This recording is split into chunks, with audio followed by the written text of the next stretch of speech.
L'implantation du blastocyste se produit généralement 6 à 8 jours après la fécondation.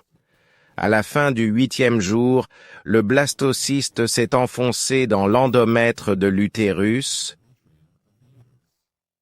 À ce moment-là, il est composé de 2 éléments principaux, la masse cellulaire externe, le trophoblaste, et la masse cellulaire interne, l'embryoblaste.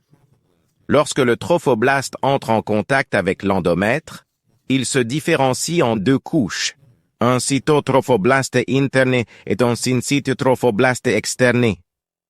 L'embryoblaste se différencie en un disque embryonnaire bilamétrique composé de 2 couches cellulaires, l'hypoblaste et l'épiblaste. Peu après la formation du disque embryonnaire, une cavité apparaît entre l'épiblaste et le cytotrophoblaste, appelée cavité amniotique.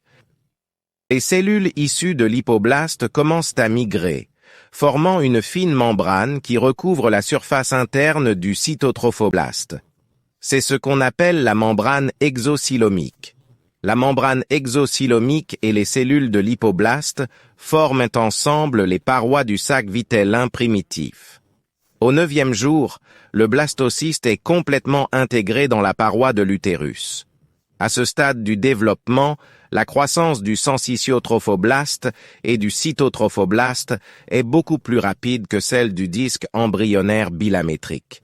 De petits trous appelés lacunae commencent à se former dans le sensitiotrophoblaste au fur et à mesure de son expansion.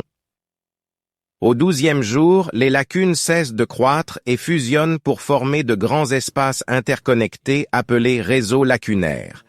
Les capillaires de l'endomètre entourant l'embryon en développement se dilatent, formant des sinusoïdes maternelles.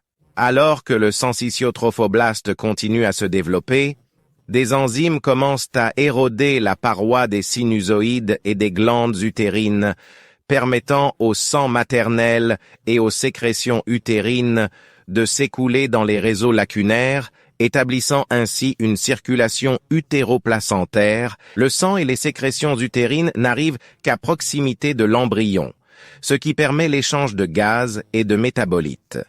À peu près au même moment, une nouvelle population de cellules apparaît entre la surface interne du cytotrophoblaste et la surface externe du sac vitellin primitif, appelée mésoderme extra-embryonnaire. De grandes cavités commencent à apparaître dans le mésoderme extra-embryonnaire. Elles fusionnent progressivement pour former une seule cavité, appelée cavité chorionique. Environ 13 jours après la fécondation, une grande partie de la cavité exocylomique est pincée, formant une cavité plus petite, la vésicule vitelline secondaire. À la fin de la 2e semaine de développement, la cavité chorionique s'élargit et le disque embryonnaire bilaminé est relié au trophoblaste par une bande de mésoderme extra-embryonnaire appelée pédoncule de connexion. Le futur cordon ombilical.